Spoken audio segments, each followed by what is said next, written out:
Buen día, ¿cómo les va? Bueno, la verdad que para mí es un placer poder compartir este panel, conversatorio, y los voy a ir presentando con Cecilio Flemati, periodista, conductor de radio, de TV, para Alberto Medina Méndez, también es periodista, conductor, analista político, un amigo por sobre todas las cosas.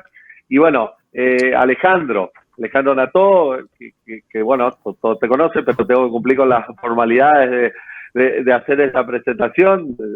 Sabemos que sos abogado, más sería mediador, que soy especialista en conflictos sociales complejos, que soy el presidente internacional de CIEDEPA, coordinador académico del Instituto Latinoamericano de Lousman, entre otras tantas ítems en tu CV, en tu biografía, pero por sobre todo una gran persona que estimo mucho y que realmente es un honor poder estar compartiendo con ustedes este panel conversatorio. Creo que es más un conversatorio que llamamos los conflictos en los medios de comunicación.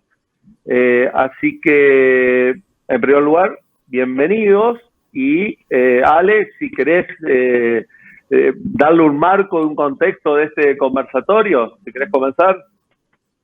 Sí, Leo, con mucho gusto. En principio, encantado de estar aquí compartiendo este lindo espacio que generás con el Congreso Americano, y el hecho de haber puesto dentro del programa, en debate, el tema, la cuestión de los medios de comunicación y su rol en los conflictos, a mí me parece que es muy apropiado y al mismo tiempo un desafío porque tiene que ser incorporado definitivamente a lo que es nuestro modo de pensar, nuestro modo de ver los conflictos, el rol de los medios, el lugar que ocupan los medios en el conflicto, los medios en medio del conflicto.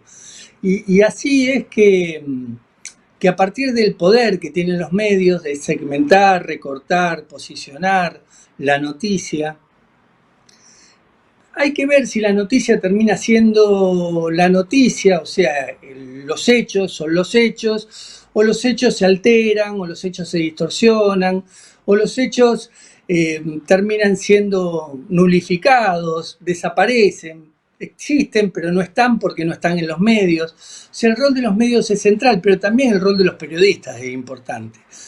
Y cuando digo el rol de los periodistas, digo, los periodistas trabajan en los medios de comunicación. Siempre hay un espacio de posibilidad para hacer buen periodismo. Buen periodismo es posicionar una noticia para que en una vida democrática la gente, las personas, el radio escucha, las televidentes y los lectores tengan una mejor decisión en la vida democrática. Claro que esto es contrastando la fuente, esto es buscando que se posicionen todas las voces, no tomando como materia prima la violencia, y sin embargo, bueno, a partir de determinado tipo de posicionamiento de los propios medios de comunicación, esto se termina distorsionando, y a veces los medios posicionan el conflicto en un lugar donde no está el conflicto, sino donde a los medios le conviene que esté el conflicto. O sea, el conflicto se amolda a la agenda del medio y los medios posicionan el conflicto como les conviene. Esto termina siendo más que una distorsión, una anulación o una alteración.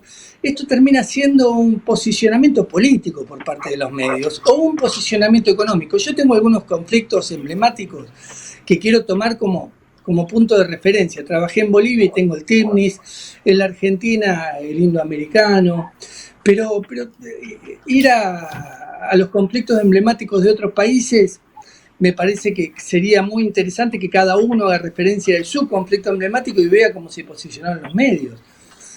Los medios atendieron a su necesidad política y a su necesidad económica más que al conflicto en sí, a mostrar los hechos en sí, a abrir el abanico de posibilidades para que todos tengan diferentes voces y sean verdaderamente informados. lo que tiene que hacer un medio es superar la tensión, no tensionar más. Bueno, esto no pasa. Y al no pasar en esos conflictos emblemáticos, quiero tomar uno simplemente que hubo hace poco acá en Barrio Norte, con unos jóvenes que bailaban en contra de la cuarentena y al mismo tiempo desafiantes e interpelando a la sociedad en nombre de la libertad, una especie de actitud libertaria. Y la verdad que los medios ahí se posicionaron también, algunos, lógicamente, los que no estaban de acuerdo con eso no mostraron nada, y otros, los que estaban de acuerdo con eso, hacían una especie de posicionamiento enorme, lo mostraban muchas veces, era la gran noticia, te ponían último momento. Bueno, este tipo de cosas en los medios lo que hace es reposicionar el conflicto en otro lugar, es hacer que la opinión pública, más que una información, tenga una visión sesgada a partir de lo que los medios les dan, y llevan a los medios y a los propios periodistas que se prestan a esto a ser actores centrales del conflicto.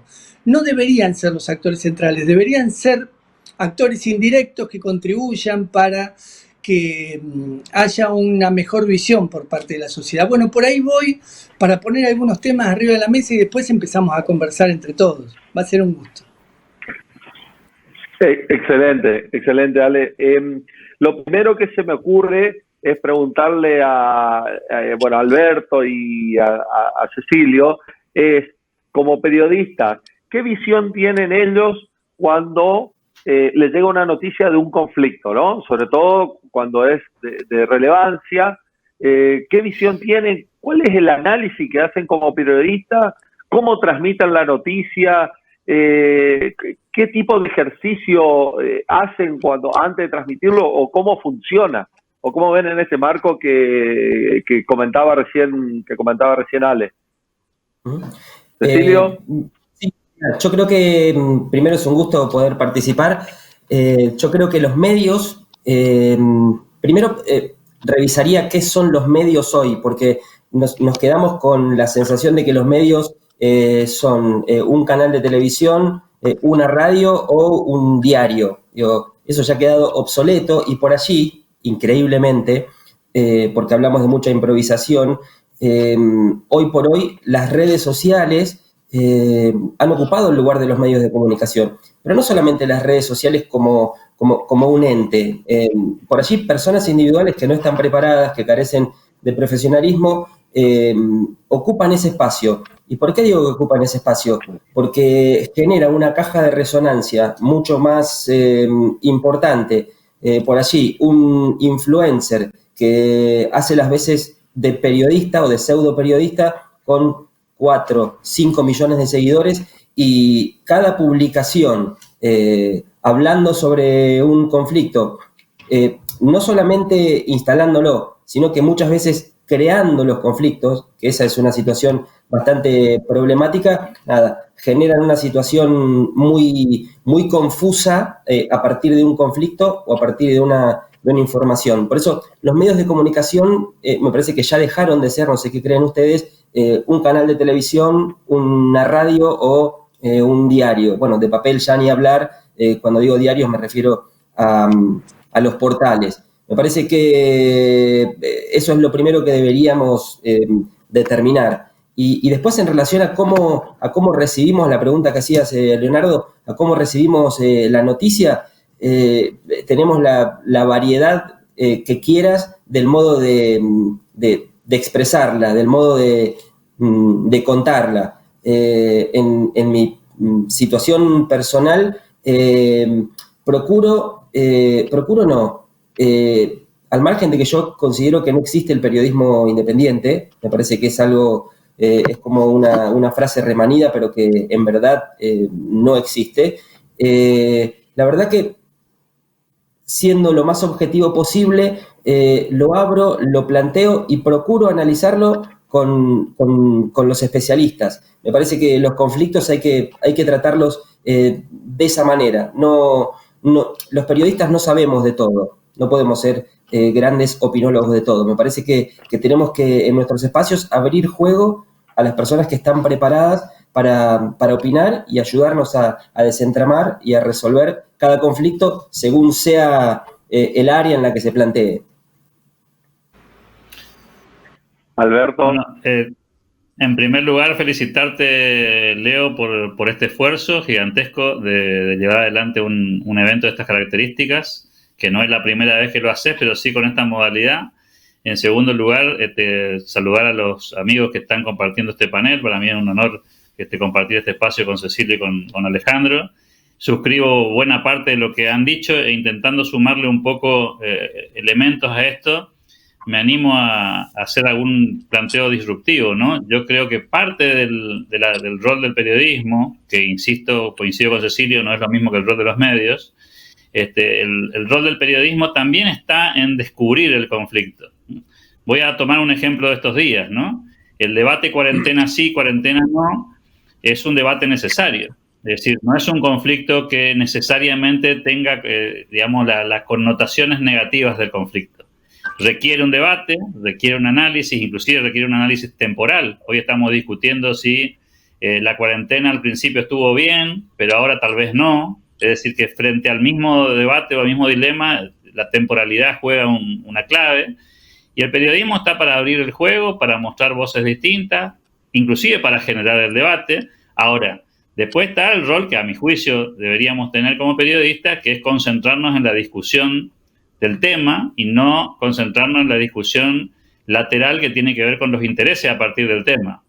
Una cosa es discutir si la cuarentena es razonable, conveniente, cuáles son sus efectos positivos, negativos, y otra cosa es ser parte del juego, de la escenografía montada, a partir de qué le conviene a cada interés económico, político, partidario, hablar de esta cuestión. Voy a dar un ejemplo como periodista del interior, voy a dar un ejemplo, ¿no? Hoy estamos consumidos por el debate de AMBA en este tema, por tomar un conflicto, ¿no? El debate de AMBA es un debate que no tiene absolutamente nada que ver con el debate de la provincia de Santa Fe, Corrientes o Chubut. Digamos, no tiene ningún paralelo porque lo que está pasando en esa metrópoli es de características muy propias de la metrópoli. Alguien me dirá, bueno, pero es el 40% de la población. Ok, es el 40%, no es el 80% de la población. Y condiciona al resto, sí, estamos de acuerdo. Entonces la pregunta es, ¿cuál debería ser el rol del periodismo, tanto de la capital federal como el periodismo del mal llamado, para poder discutir este tema? Bueno, hay que mirar todas las ópticas, hay que ver cómo le impacta a la gente que vive allí, cómo le impacta a la gente que no vive allí, y ahí hay múltiples visiones, aristas, verdades, es decir, no es un conflicto tan blanco-negro, digamos, tan fácil de dirimir. Y creo que el rol del periodismo ahí es tratar de mostrar estas otras aristas que no están en el juego, porque si no la discusión termina siendo reduccionista, y a mí por lo menos me fascina de la actividad periodística la búsqueda de las aristas no convencionales, ¿no? Y creo que ese es un rol, digamos, minimizado a mi juicio en este intercambio. ¿No crees, Alberto?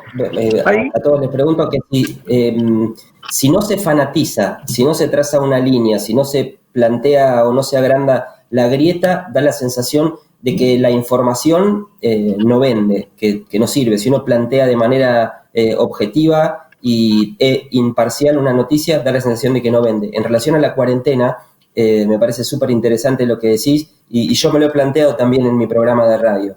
Que cuánto tiempo le puedo, en una radio absolutamente federal como es Radio Rivadavia, cuánto tiempo le puedo dedicar cuando yo recibo llamados permanentemente de distintos lugares del país, cuánto le puedo dedicar a hablar a la situación o circunscribirlo a hablar solamente de AMBA.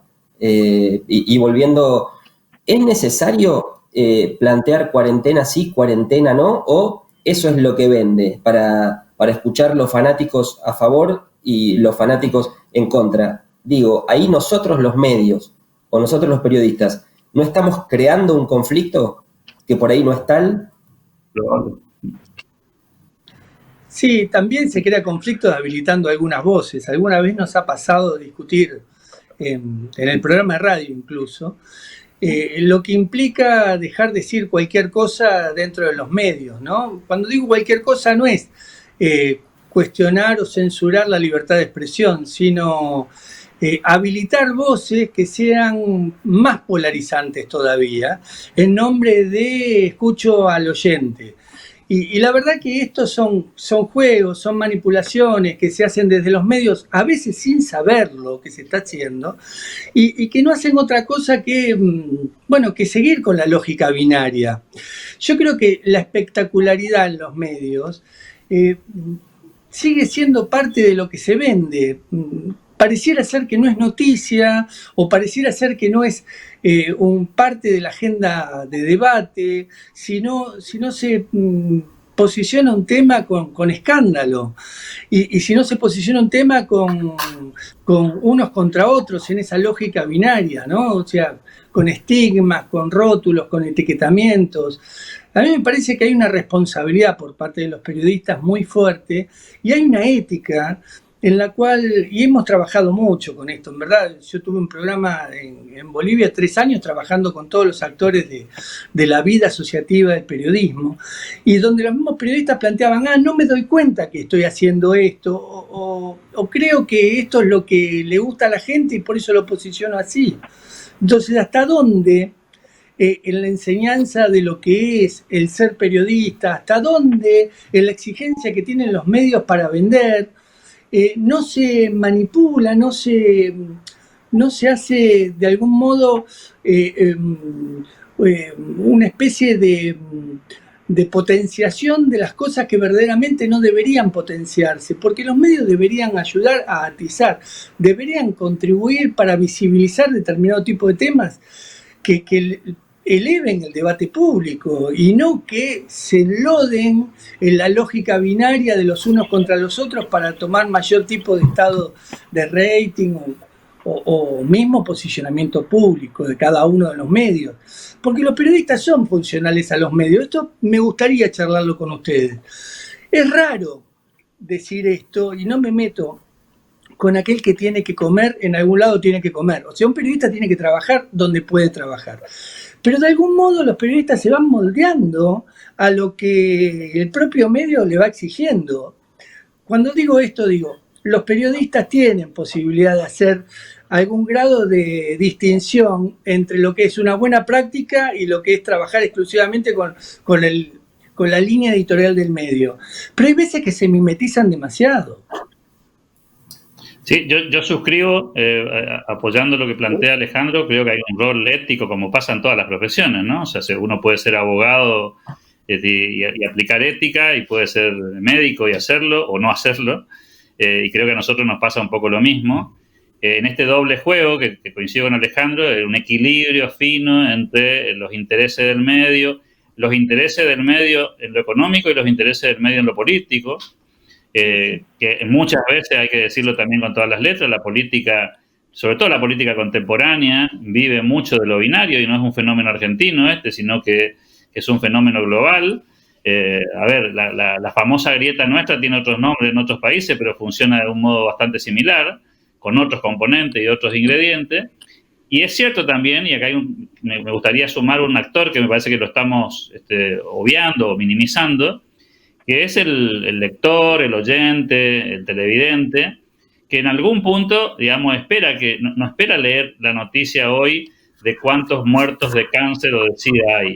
La noticia que espera esta noche es la cantidad de muertos por COVID y cuántos internados hay en terapia intensiva. Digamos, la otra noticia no es noticia.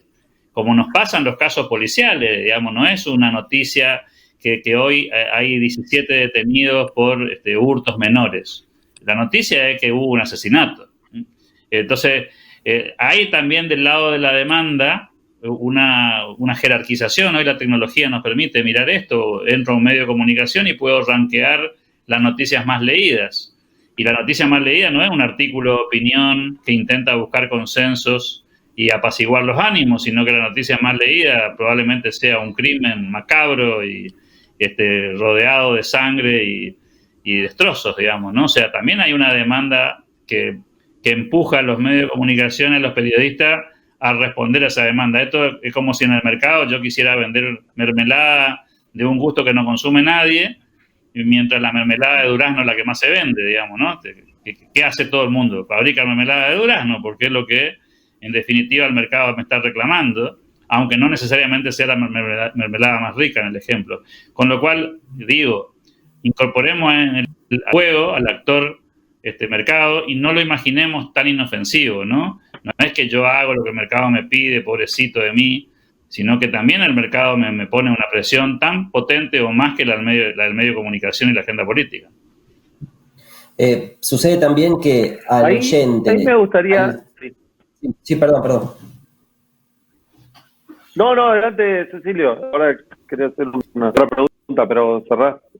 Sí, no, decía que al oyente y al televidente y al consumidor de redes sociales le generamos la doble tarea, porque al margen de escuchar la noticia, tiene que después tratar de desarmarla en función del medio que le está comunicando, más allá de la autodeterminación y del trabajo que tengan que hacer para procurar encontrar la noticia sin el conflicto y sin la impronta que le pone cada medio por su ideología o por sus intereses políticos y económicos.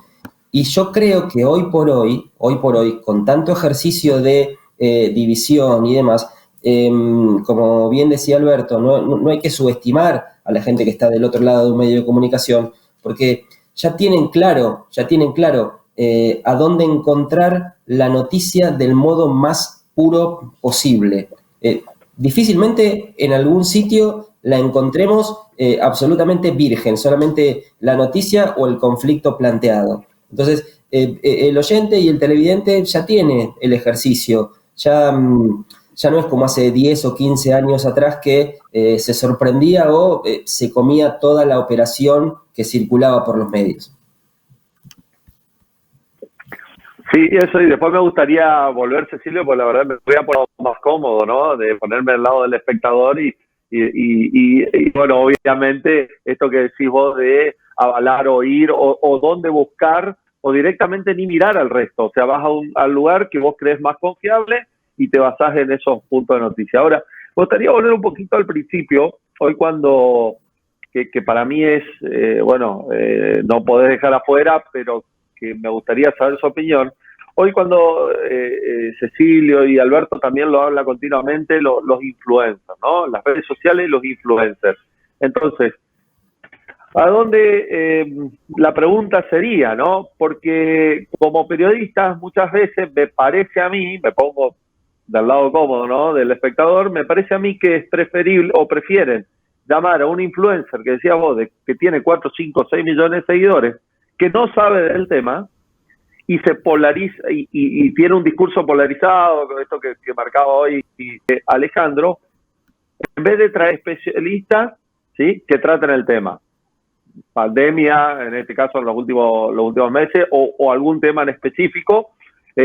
Preferimos traer a un actor o algún influencer que tenga millones de seguidores, que hable sobre el aborto, y no traer especialistas para que puedan debatir el tema. Y el otro punto sería, nos ponemos en el lado muy cómodo de pedirle todo al periodismo que hagan lo que no hace el resto de la población, que es debatir coherentemente con especialistas, hablar con algún tipo de expertise y no hablar sin saber.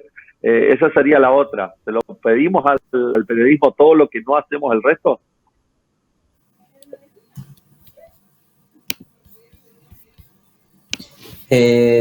Sí, Cecilio, Alberto sí. Y Ale, no sé dónde anda. Ale, me parece que lo perdimos. Sí, yo creo que sí. Lo que sucede es que quienes estamos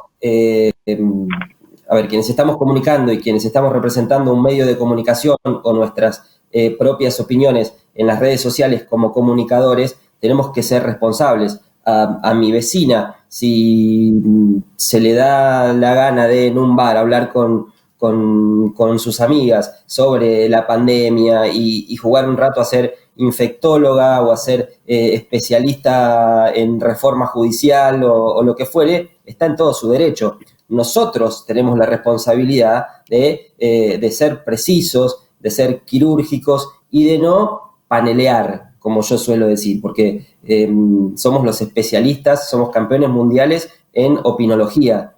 Nosotros, los argentinos, y ahora me pongo en el lugar de los periodistas. Sería muy responsable que yo me ponga a hablar en mi programa de radio o en mis redes sobre cuándo va a llegar el pico, cuándo, si en verdad el suero hiperinmune de los caballos va a ser efectivo. No, porque no sé. Y lamentablemente, y no quiero hacer periodismo de periodistas, está lleno de comunicadores que por un rato son infectólogos, en otro momento son especialistas en derecho constitucional, y así. Sí, yo creo que la responsabilidad, estando en los medios de comunicación, es nuestra. No le endilgaría nada o no le pediría nada al oyente que está del otro lado.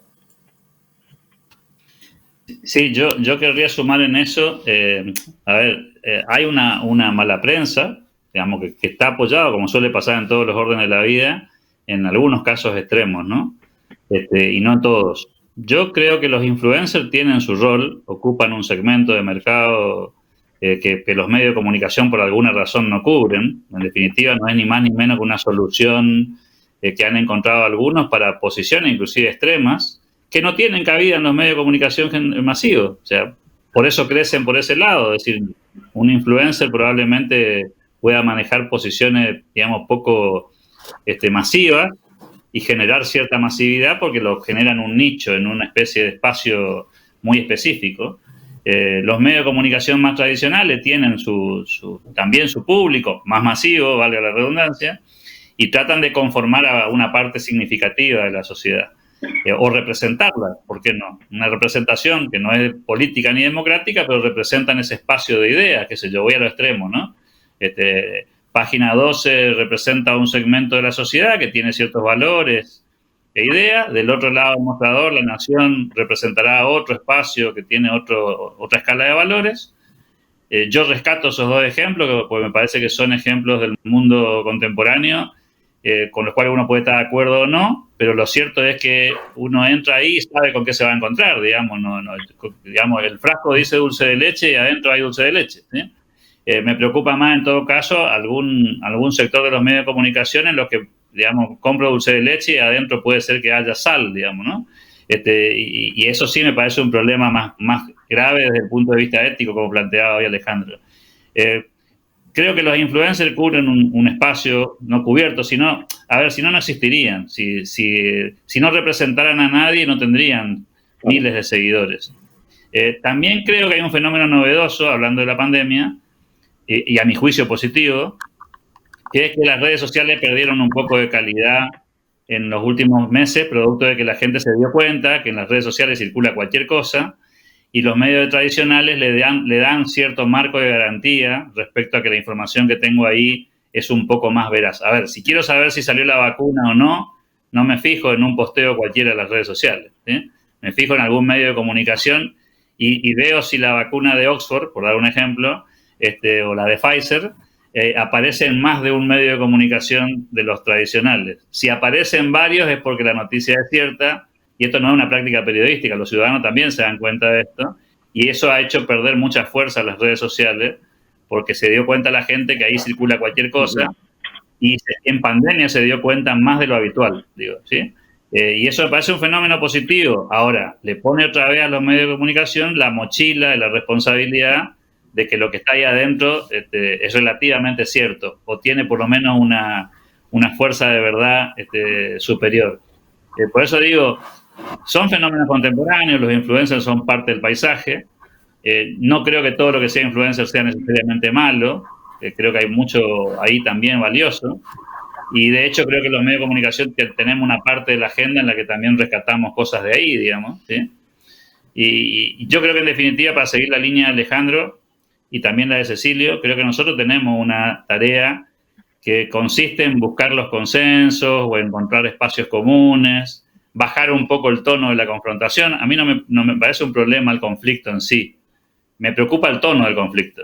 Es decir, yo puedo discutir con mi esposa o puedo discutir con mis hijos o con mi vecino. El tema es la escala de la discusión y el desenlace del conflicto, ¿sí? O sea, si el desenlace del conflicto es un desenlace de acuerdos, en buena hora el conflicto, ¿sí? En muchos casos el conflicto también es necesario, te diría. De esto sabemos vos más, Leo, que nosotros, digamos, ¿no? Pero creo que a veces inclusive es una necesidad para resolver inconvenientes que existen. Porque también el no conflicto tiene sus aristas negativas, ¿no? Y sí me parece que el rol nuestro consiste, insisto, en bajarle el tono a la discusión. Y sobre todo el tono de agresión personal, de exacerbación, de fanatismo, de fundamentalismo. Creo que ese sí es un rol casi de mediador, si me permitís robarte el título, ¿no? Pues es un punto muy interesante.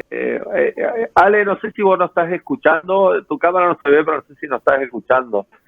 Pero ese es un tema muy interesante, que uno del punto, que seguramente Ale también lo iba a preguntar o comentar, pero me pongo en el lugar, otra vez insisto en esto, ¿no? Muy cómodo en esto de espectador. Yo pongo un programa donde llevan 2 o 3 voces y lo primero que escucho es una agresión personal, es unicación y nunca escucho el debate de la idea. Entonces, en el reflejo de mediador, bueno, que es mi profesión por sobre las otras, yo empiezo a ver cuáles son las posiciones, cuáles son los intereses. Nunca podemos llegar a los intereses, porque lo único que se marca son posiciones y descalificaciones personales. A los 5 minutos y cambio, porque me estreso, ¿no? Digo, no es, a ver, quiero escuchar, volvemos a los grandes debates, ¿no? Entonces, no lo escucho, lo apago, o me voy a leer o a mirar otra cosa, ¿no? Un portal a informarme, a tratar de informarme sobre el tema. Pero me parece que en eso, en esto tan conocido, que es el rating es, fogoneamos porque a mí, a ver, grieta hay en todos lados, opiniones y obviamente diferencias políticas hay en todos los países. El tema, insisto, y coincido con ustedes, ¿cómo se va a debatir? O sea, ¿cuál es la forma? Porque no hace falta gritar para imponer una idea, no hace falta descalificar para imponer una idea. Es más, esto nosotros lo sabemos hasta de memoria, que cuando uno descalifica o grita o hay una agresión es porque no tiene ningún tipo de argumento, ¿no? Entonces, en ese sentido, ahí es donde, más allá de a quién se invita y cómo se hace, es cómo transita ese programa de radio, de tele, o sea, cuál es ese rol de facilitador y otorgador de la palabra que muchas veces veo que lo hacen algunos conductores, que es fogonear, ¿no? Que haya más conflicto. ¿Qué se está discutiendo sobre los intereses? Ahí lo tenemos, Ale, con cámara. Sí, yo volví, los escucho un poquito y sigo porque desaparecí. Así que sigan y yo arranco de vuelta. Está bien. Es súper interesante, Leo, lo que planteas, porque cuando se exacerba y cuando en verdad lo único que se busca es fogonear para, a través de la cucaracha, recibir que está rindiendo y que está midiendo, lógicamente se desvirtúa absolutamente el foco del conflicto y el tratamiento que a priori uno le iba a dar en ese espacio, en ese ciclo o donde fuera, tele, radio, lo que fuere, a la situación. Voy a trazar una analogía futbolera, si me lo permiten. Hablemos del árbitro. El árbitro lo que tiene que hacer es procurar que un partido siga su lineamiento, que vaya en orden y oficiar de mediador a partir de las reglas que tiene el juego. Un partido se desvirtúa cuando los árbitros procuran ser más protagonistas que los verdaderos protagonistas, que son los futbolistas. Ahí procura ocupar un lugar central. Lo traslado a un programa de televisión, a un programa de radio, como vos bien planteabas, Leo. Nosotros debemos oficiar de mediadores, ¿sí? Si convocamos a gente que sabe, nosotros tenemos que preguntar, no tenemos que opinar, porque si no, justamente estamos corriendo el eje del conflicto, y es, ¿para qué llevamos a gente que sabe si nosotros somos los que vamos a dar nuestra opinión? Después tendremos un lugar o un espacio a partir de lo que ellos nos dicen para lograr una conclusión y para haber tomado herramientas de ellos para poder, a modo de editorial, hacer un cierre o contar cuál es nuestra visión. Alejandro me enseñó una palabra que no existe, pero que la RAE en algún momento debería incorporarla y que tiene que ver mucho con con nuestro oficio y con nuestro rol, que es la palabra pregunder. Preguntamos y A mí me la respondemos. enseñó Marinés Suárez, ¿eh?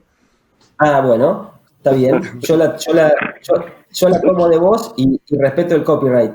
Pero pregunder, me pareció brillante y porque es así, preguntamos y respondemos, ¿sí? En la pregunta va la respuesta.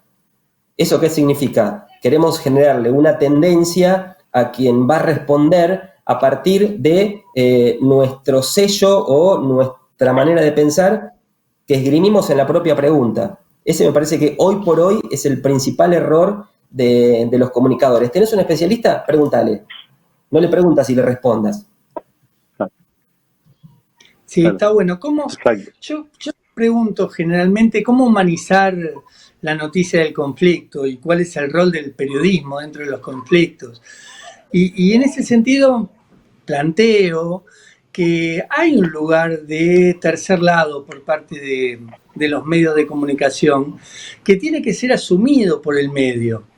Y esto requiere de mayor tipo de, antes hablábamos de responsabilidad, pero también de conocimiento por parte del actor mediático, ya sea el periodista o el dueño de los medios, que lo voy a poner también aquí, porque es quien da de algún modo algunos lineamientos editoriales, no en todos los casos, pero en cierta medida el propio medio construye una realidad con todos los periodistas del medio. Después los periodistas se van reacomodando. A mi modo de ver, esta pregunta de cómo humanizar tiene que ver con un trabajo que hicimos con López Vigil, con radialistas, que era, bueno, en los conflictos los periodistas pueden tener otro tipo de rol que ponerse de un lado o de otro. Y ahí sí empezó a surgir algo que me pareció riquísimo para llevarlo a todos los medios, que es que verdaderamente el periodista puede ayudar a que el medio del conflicto, a que el lugar del medio del conflicto lo ocupe la prensa.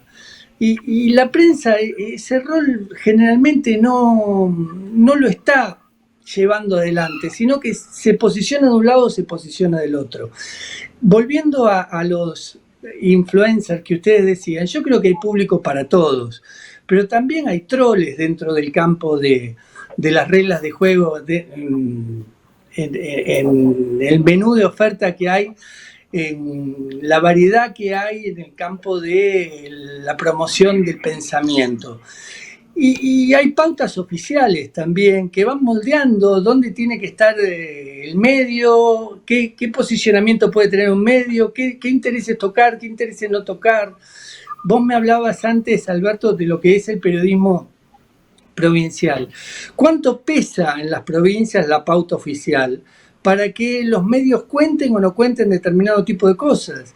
Ni hablar en los medios que son federales. Pero digo, seamos claros en esto, porque me parece que no podemos ocultar una parte que hace también a las agendas de los medios. Las agendas de los medios a veces chocan una contra otra. Una cosa es la agenda del medio en función de su interés, como decían antes, económico o político, y otra cosa es la agenda del actor que está pretendiendo hacer visible un reclamo a partir de una injusticia social y que no le dan la voz, y que no se escucha o que no le posicionan su voz, o que si se la dan porque hace al interés del propio medio. Entonces creo que, volviendo a lo que es la ética en el periodismo, yo creo que hay mucho para aprender en la ética del periodismo para los mediadores.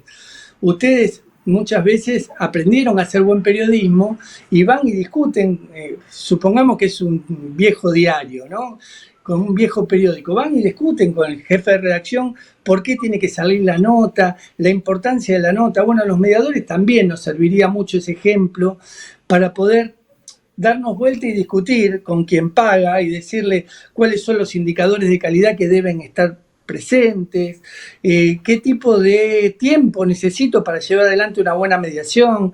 Por eso, ese lugar que tiene el periodismo de la ética, que lo tiene tan ensalzado, ese periodismo que pregona Javier Darío Restrepo, bueno, eso es lo que yo creo que tiene que ser un ejemplo. Ahora, cuando el ejemplo termina siendo esto de sacarle jugo a las piedras, de poner la cara y decir una barbaridad porque esa barbaridad te va a posicionar mejor dentro del medio, y esto va para los periodistas también, no va solo para el medio, porque cualquiera quiere tener sus 5 minutos de gloria y decir cualquier barbaridad. Y esto me parece que distorsiona y no ayuda.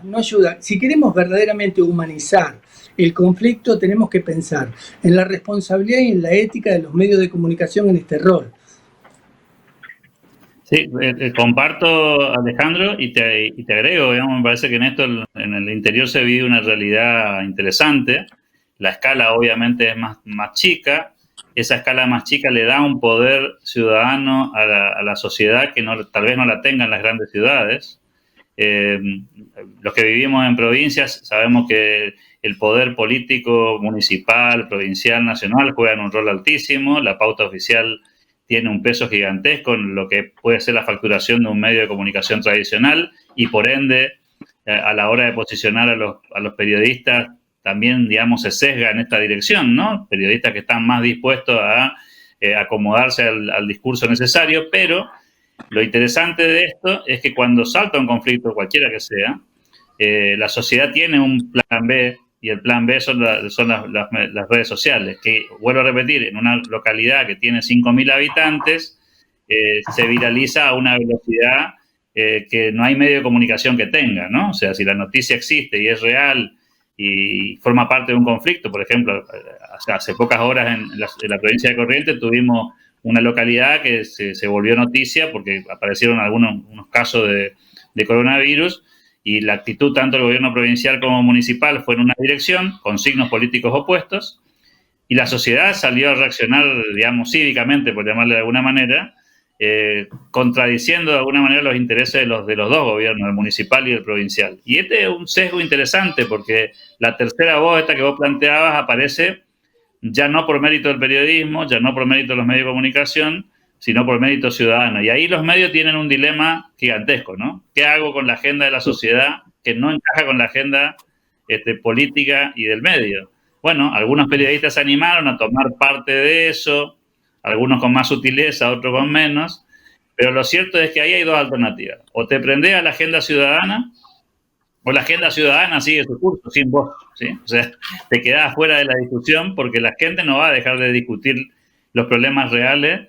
Y el gran desafío de los medios de comunicación es acompañar ese proceso, inclusive cuando está condicionado por la pauta, inclusive en situaciones como esa, ¿no? Y ese es un dilema que creo que los que hacemos el periodismo lo sabemos, que es caminar. Yo suelo utilizar una figura en esto. Hay que caminar por la cornisa, pero preferentemente del lado de adentro, digamos, ¿no? Y claro, porque una cosa es caminar del lado de afuera, pero también otra cosa es caminar lejos de la cornisa. Y creo que los periodistas tenemos un dilema ético interesante, que es estar en el límite, ¿sí? Estar ahí jugando en el filo, balanceando todo esto, ¿no? Balanceando los intereses económicos, el poder, los intereses nuestros personales, que también están en la grilla, claramente, nuestro sesgo ideológico, que también lo tenemos, el propio, digo, y los intereses de la sociedad en este caso, digamos. Y creo que es un dilema, a mí me parece fascinante, claro, ¿no? O sea, me parece un dilema muy divertido y apasionante. Si no, esta profesión sería aburridísima. El punto justamente me parece que está en combinar la ética y caminar por el filo de la cornisa, si se me permite el término, y con el perdón de la expresión y las connotaciones periodísticas que tiene el término, ¿no? Sí, está muy bueno lo que planteas. Sí. Y déjame agregar una cosa en relación a eso. Yo lo planteaba en el comienzo, en la apertura, el concepto de periodismo independiente. Y vos recién lo definiste perfecto, es caminar por una línea, no corriéndose de la ética y no traicionando las convicciones. Pero ahora, la pauta privada, yo siempre pongo un ejemplo, ¿no? La empresa del gas, ¿sí? Uno hace un programa y tiene a esa empresa como auspiciante. Y uno la juega de periodista independiente. Vos tenés el spot y también das información acerca de lo que ocurre. Se queda la ciudad sin el servicio, ¿sí? ¿Cuál va a ser la opinión de ese periodista que tiene a la empresa de gas como auspiciante en relación al conflicto, en relación a la problemática? ¿Coinciden en que es casi inviable que tome un camino, siendo que sabe que al mes siguiente, si habla contra esa problemática que tuvo la empresa de gas, se queda sin la pauta? Es una línea muy delgada. Por eso yo creo que el periodismo 100% independiente no existe, ni acá, ni en Polonia, ni en Australia, ni en Finlandia, ¿eh? Sí, yo creo que cada vez es más Ahí difícil me parece... tener un programa, hacer un programa, posicionar las ideas en los medios de comunicación si no tenés los medios como para poder hacerlo. Difícilmente te lleven si no tenés la ideología del medio, a un medio. Digo, es dilemático para un periodista también dónde trabajar y cómo trabajar. Me parece que la ética es un lugar fundamental en esto. Y me parece que vos bien decís, Cecilio, condiciona demasiado la pauta.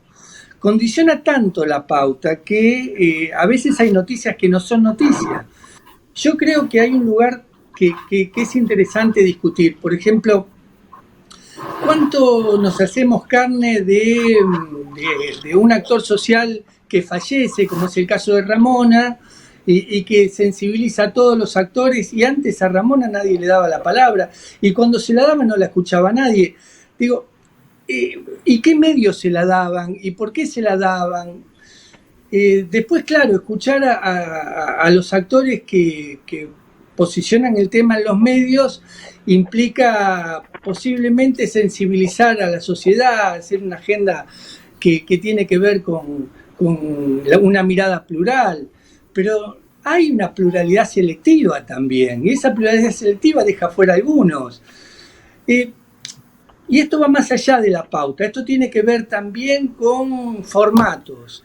O sea que la pauta condiciona, pero los formatos también condicionan. Y hay formatos ideológicos que condicionan más todavía dentro de lo que puede llegar a ser el medio. Por eso yo traje al principio el tema de los conflictos, que es lo que concierne en un congreso de mediación, como es el congreso que está de resolución de conflictos, transformación de conflictos, como es el que está promoviendo Leo. Me parece que el tema de los conflictos no deja de ser menor al momento de ver cuán sesgado está hoy el campo y cuán condicionado está hoy el campo periodístico para hablar de periodismo humanista, pluralidad de ideas, porque al momento de hablar de la libertad de expresión, están generalmente todos los periodistas llamados a su lugar. Creo que es el derecho básico que hay que sostener como sociedad, lo dice la Corte Suprema, lo dicen los principios básicos de los países más democráticos.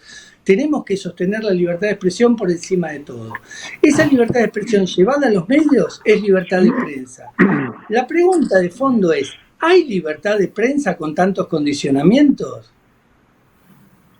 ideológicos, de formato y económicos?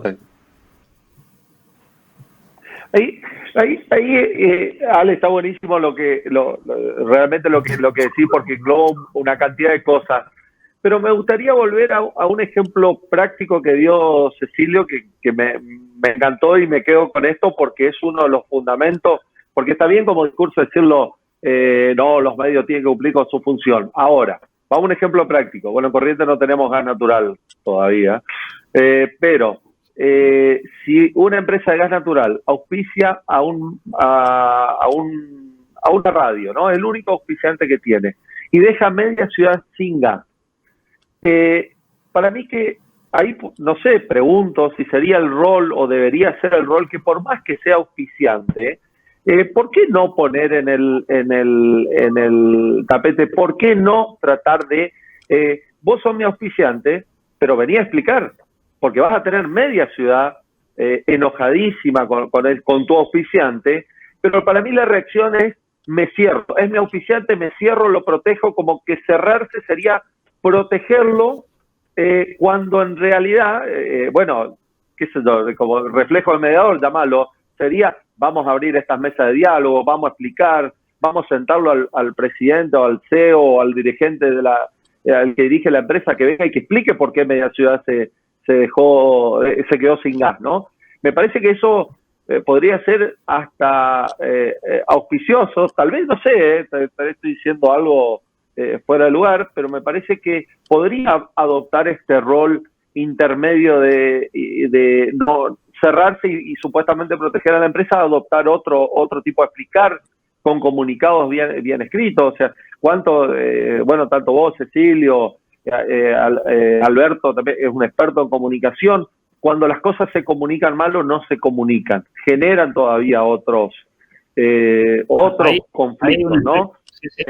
Hay un aspecto ético en lo que vos estás planteando, porque, a ver, el ejemplo que vos estás dando existe, digamos, no solamente con el auspiciante, existe con el dueño del medio. O sea, claro, mucho más allá cuando el dueño del medio es el dueño de una empresa, que encima es un concesionario público, ni siquiera es una empresa, digamos, que se pone a consideración del mercado y el mercado es el que toma la decisión, sino que estamos hablando de una empresa que tiene un contrato atado y tiene más que clientes, tiene rehenes, digamos, y la sociedad tampoco tiene margen para elegir, sino que se trata de una concesión pública, por ejemplo. Bueno, ha pasado eso. Y ahí, bueno, por supuesto, otra vez la cornisa, ¿no? O sea, el periodista puede tomar la actitud, digamos, más fácil, pero al mismo tiempo menos ética, que no hablar del tema, ¿sí? Esa es una alternativa. Sí. Para mí está descartada, pero sí, hay periodistas que están dispuestos a hacerlo. Puede ir al otro extremo, que es creer que su posición personal es la única que existe sobre el planeta y convertir su visión personal en la visión de la sociedad, lo cual también es un riesgo, ¿no? O sea, ojo con el sesgo personal de creer que yo tengo la verdad y lo que me inmolo por la sociedad, y la verdad que la sociedad no me está pidiendo que me inmole tampoco, ¿sí? Y en el medio está esto que vos planteás, ser el ámbito de discusión, convertirse en escuchar las dos voces, tal vez escuchar la voz de la empresa, que seguramente tendrá una explicación. No creo que ninguna empresa le corte el gas a la ciudad porque está de arte, digamos. Y en ese sentido escuchar qué pasó, el otro lado, por supuesto, la del usuario y todo lo que significa para él haber perdido el servicio. Creo que por ahí viene la cuestión de la ética en generar los espacios y también en algo que es muy poderoso en los periodistas, que es influir adentro del medio. O sea, no está solamente la persuasión del periodista con la sociedad disfrazada de manipulación, sino también en explicarle, en este caso, en el ejemplo que vos estás dando, Leo, en convencerlo al periodista de la importancia de poner la cara, en la importancia de explicar, inclusive en lo beneficioso que tiene para sus intereses ser parte de ese proceso. Te puede ir bien, te puede ir mal, no depende 100% de vos, pero sí depende de vos tomar la decisión de ser el facilitador de ese proceso. Ahí sí hay una cuestión ética. Después me puede salir mal y el dueño del medio o el auspiciante puede decirme, mirá, flaco, vos estás loco, me quedo en mi casa, no le explico nada a nadie, porque no lo puedo explicar o porque no lo quiero explicar. Pero creo que el intento es parte de la ética. Inclusive puede no salir al aire el intento, ¿no? Pero digo, me parece que lo menos que podemos hacer nosotros es facilitar la solución del conflicto o contribuir. Sí, estoy totalmente de acuerdo. Es muy difícil porque, vuelvo a algo que decías, Alberto, la línea es muy delgada y te podés caer para cualquiera de los dos lados. Uno, traicionar tus principios y traicionar la ética. De ese lado, uno de los precipicios. Y del otro lado, que es más personal, es caerte del sistema, caerte del medio, que tener un mensaje de WhatsApp que diga lamentablemente no vas a continuar haciendo el programa. Y nada, eso es una situación más hoy día que pesa. Yo voy por tu camino, pero sé que es complicado y dejé de juzgar, más allá de que no sería mi modo de hacer periodismo, dejé de juzgar tanto a aquellos colegas que se sienten presionados y por ahí a la hora de comunicar dicen algo que yo sé que no es lo que verdaderamente piensan. Sí, pero es dilemático. Ahí quiero... A mí me parece que es muy rico el debate desde el punto de vista del sincericidio que estamos haciendo. Pero ese lugar dilemático en el cual yo acepto que sea como es y al mismo tiempo lo entiendo, me lleva a decir, bueno, pero dejé de tener pasión por la verdad. O sea, el periodismo dejó de tener pasión por la verdad en nombre de todos este tipo de problemas dilemáticos que tiene. Porque yendo al tema ético, me parece fundamental que revisemos verdaderamente la práctica profesional y que al mismo tiempo que se revise la práctica profesional y al mismo tiempo se vuelvan a esos valores que edificaron al periodismo. Y se entiende que el periodismo tiene que trabajar en un medio, se entiende los condicionamientos de las pautas, se entiende, o sea, entendemos, pero de tanto entender se desdibuja el rol. Totalmente. Bueno, primero agradecerles nuevamente.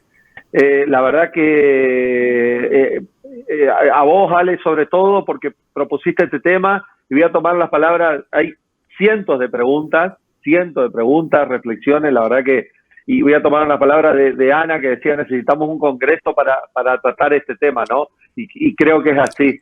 Pero les pediría, pues nos queda ya nada de tiempo, que, bueno, si pueden hacer una reflexión de 30 segundos, un minuto cada uno de ustedes, y por mi parte simplemente agradecerles porque realmente aprendí una cantidad y sobre todo en esto, bueno, a ver cómo vamos buscando estos nexos en común entre esta profesión que tanto queremos y el periodismo. Así que Cecilio, Alberto y Ale, después te pido que cierres, así que adelante. Lo mío es simplemente también agradecer. Me resultó súper interesante lo que se ha conversado acá. Mis respetos para Alberto. Leo, gracias por la convocatoria. Ale, también súper importante, y te digo que son temas para abordar como tema del día en el programa de radio. Y simplemente decirle a los oyentes, a los televidentes y a quienes consumen redes sociales que estén atentos, lógicamente lejos de la subestimación, que estén atentos a lo que miran, a lo que leen, a lo que observan. Lamentablemente no estamos atravesando un buen momento, me refiero a la comunicación en general, no estamos atravesando un buen momento, es más, diría que estamos atravesando un momento bastante pobre, con lo cual, al margen de las correcciones y de lo que tengamos que hacer nosotros hacia adentro del periodismo, en este momento les pediría que estén más atentos que nunca. Eso simplemente, y muchas gracias. Yo también agradecerte, Leo, el espacio, el lugar. La verdad que honrado de poder compartir esta conversación contigo, con Alejandro y con Cecilio. Me llevo también mucha tarea para el hogar, para reflexionar. Y creo que la apelación sigue siendo la misma, pero no para el periodismo nomás, sino para lo que hacemos en la sociedad, cada uno con su rol. Esto tiene que ver con la ética con la que abordamos nuestras profesiones. Independientemente de cuál sea, el periodismo tiene sus propios dilemas, como bien dijo Alejandro, pero tampoco somos precisamente la víctima del sistema, digamos, somos parte del protagonista de ese proceso y tenemos que tomar nuestro rol. Y en esto sí me permito, a mí tampoco me gusta hacer periodismo de periodista, pero sí creo que tenemos un rol adicional, que es dialogar mucho con nuestros colegas, ¿no? E interpelarlos cuando pasan esa línea delgada de exagerar la nota, de sobreactuar posiciones, de intentar ser más papistas que el Papa, porque eso también creo que no ayuda a resolver conflictos. Sí, yo agradecerte mucho, Leo, la posibilidad que nos das de traer este tema como parte de la agenda del campo de la resolución de conflictos, de la transformación de conflictos, y decirles a los amigos periodistas que participaron aquí que bueno, si fui punzante era simplemente para problematizar y verdaderamente porque lo creo que hay un lugar dentro del campo del rol del periodismo que sigue siendo ensalzar la verdad, sigue siendo buscar a fondo profundizar la democracia y darle voz a la pluralidad para garantizar que el periodismo siga siendo el lugar que, o tenga verdaderamente el lugar que tiene que tener, un lugar creíble. Recuperar la credibilidad implica también desposicionarse. y ocupar nuevamente el lugar que el periodismo tiene que ocupar.